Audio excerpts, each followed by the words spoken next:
جب ڈنمارک میں حضور اکرم صلی اللہ علیہ وآلہ وسلم کے توہین آمیز خاکے بنائے گئے تھے، رسالت مآب صلی اللہ علیہ وآلہ وسلم کی توہین کی گئی تھی، میرے آقا صلی اللہ علیہ وسلم کی تصویریں بنائی گئی تھی. The Prophet of Allah صلی اللہ علیہ وآلہ وسلم was depicted by the enemies of Islam. اس وقت ہم کو بڑی تکلیف ہوئی تھی. کیوں تکلیف ہوئی تھی؟ ہزاروں کی تعداد میں ہم لندن میں جمع ہوئے تھے. کیوں جمع ہوئے تھے؟ آپ جانتے ہیں؟ فقط اس لیے کہ کسی نے حضور کی مثل بنائی ہے. کسی نے حضور کی مثل بنائی ہے، حضور کی مثل بنائی ہے. دیکھیے تصویر کو بھی مثل کہتے ہیں، تصویر بھی مثل ہے. تمثال، تماثیل، مجسمے، کسی نے حضور کی مثل بنائی تھی. ہزاروں کی تعداد میں ہم نے جمع ہو کر احتجاج کیا تھا کہ یہ ہمارے آقا کی توہین ہے، ناقابل برداشت ہے، ہم یہ برداشت نہیں کر سکتے. جمع ہوئے تھے نا ہم. حالانکہ وہ تصویر خود بولتی نہیں تھی، وہ تو ایک مردہ تصویر تھی نا، اس میں تو جان ہی نہیں تھی، ایک مردہ تصویر تھی. لیکن ہمیں اتنی تکلیف ہوئی تھی، ہم یہاں سے جمع ہوئے ہزاروں کی تعداد میں، لندن میں جا کے ہم نے احتجاج کیا کہ یہ آقا کی توہین ہے. میں کہتا ہوں اگر ڈنمارک والوں نے آقا کی توہین کرتے ہوئے آقا کی ایک مثل بنا دی، حالانکہ وہ جاندار بھی نہیں تھی، وہ تصویر بولتی بھی نہیں تھی، وہ خود نہیں کہتی تھی میں آقا کی مثل ہوں، لیکن آج ایک 6 فٹ کا ہٹا کٹا نوجوان تیری آنکھ میں آنکھیں ڈال کے کہتا ہے میں حضور کی مثل ہوں، یہ گستاخی نہیں ہے؟ وہ زندہ سامنے کھڑا کہتا ہے میں حضور کی مثل ہوں، میں حضور کی طرح ہوں. یہ حضور کی گستاخی نہیں ہے؟ یہ حضور کی توہین نہیں ہے؟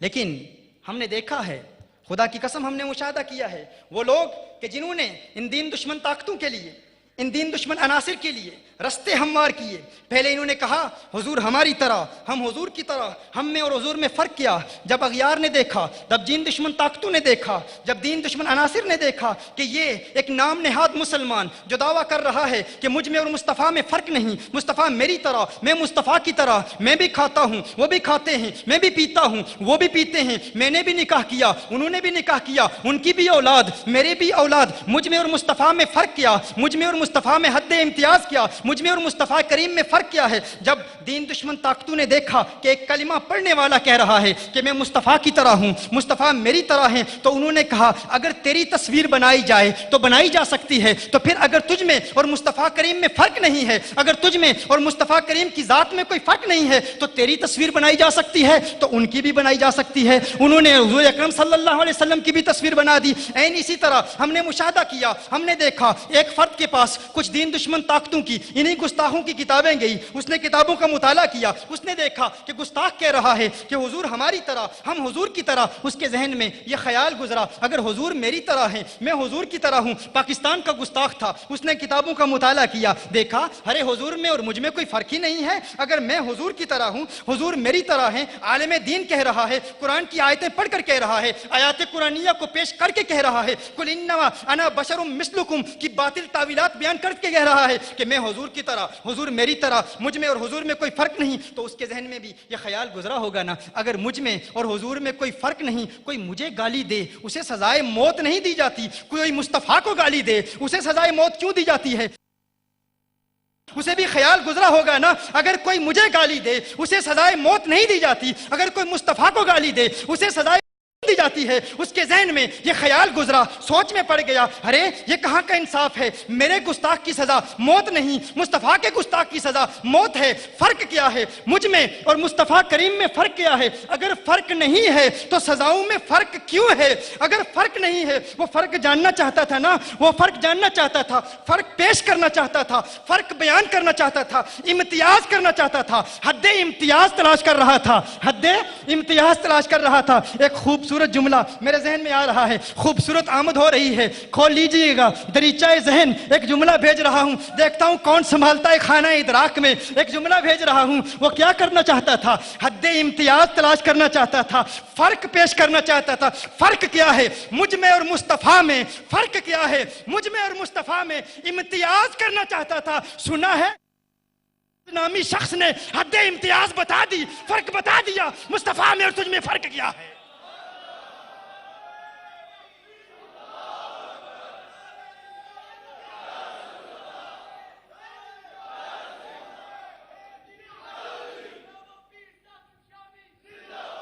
وہ ہمارا دل جانی ہو گیا، وہ قوم کا ہیرو ہو گیا، آنکھوں کا تارا ہو گیا، عاشقوں کا سہارا ہو گیا۔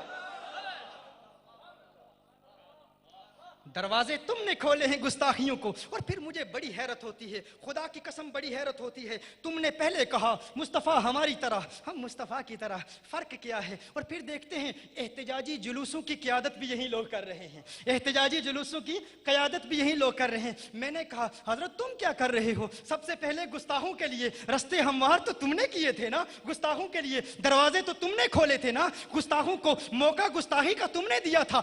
آج احتجاجی جلوسوں کی قیادت بھی کر رہے ہو، کہہ رہے ہو یہ گستاخی ہے، اس نے توہین کی ہے، گستاخی ناقابل برداشت ہے، ہماری تحمل سے باہر ہے، ہم گستاخی برداشت نہیں کرتے، مصطفیٰ کی گستاخی ہے۔ میں نے کہا تم گستاخ خود ہو، خود تم نے گستاخ بنائے ہیں، آج احتجاجی جلوسوں کی قیادت بھی کر رہے ہو۔ تو میرے ذہن میں یہ بات آ گئی، کبھی کبھی رات کو چوری کرنے والے دن کو احتجاجی جلوسوں میں بھی قیادت کیا کرتے ہیں، چوری کرتے ہیں، دن میں جلوسوں کی قیادت بھی کرتے ہیں۔ کوئی پوچھنے والا، کوئی عاقل، کوئی فہم رکھنے والا، کوئی ذہن رکھنے والا پوچھے ارے چور صاحب رات کو چوری آپ کرتے تھے، آج صبح چوروں کے خلاف احتجاجی جلوسوں میں نعرے بھی لگا رہے ہو۔ کہا اگر ان کی قیادت نہ کروں تو ہماری چوری پر پردہ کیسے پڑے گا؟ میں نے کہا ارے کس کے ساتھ آنکھ مچولی کھیل رہے ہو، کس کی آنکھ میں دھول ڈالنے کی کوشش کر رہے ہو؟ وہ اور لوگ ہیں جنہیں تم گمراہ کر لوگے۔ مجھے یاد آ گیا ایک واقعہ، پاکستان سے میں واپس آیا، ہمارے گھر پر کسی شخص نے دروازے پر دستک دی،